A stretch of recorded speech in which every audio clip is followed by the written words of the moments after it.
Let's take this very simple example. Let's say that we have a class animal and we have another class dog, which is extends from the animal.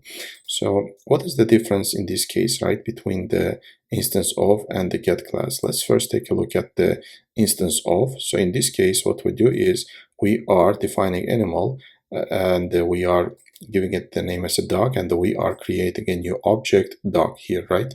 So if we check that if the dog is an instance of a dog, and if the dog is instance of animal, and if the dog is the instance of the object class, right, which every class in Java extends implicitly.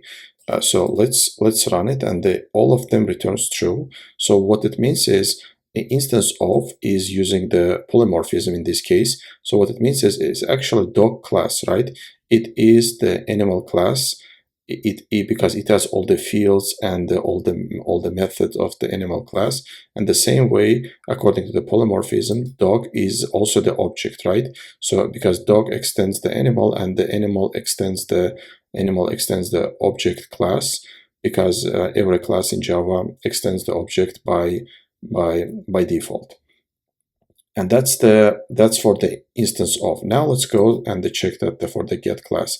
In the get class, if we are checking that the animal get class is equals to if that is a dog class and if that is the animal class, in that case, for the animal it will return us false, because it doesn't check the inheritance hierarchy. It checks only that if that class, specifically the get class, is in this case is only checking that if the class is the specifically instance of that dog class. In other cases, for example, in case of the animal, it will return false.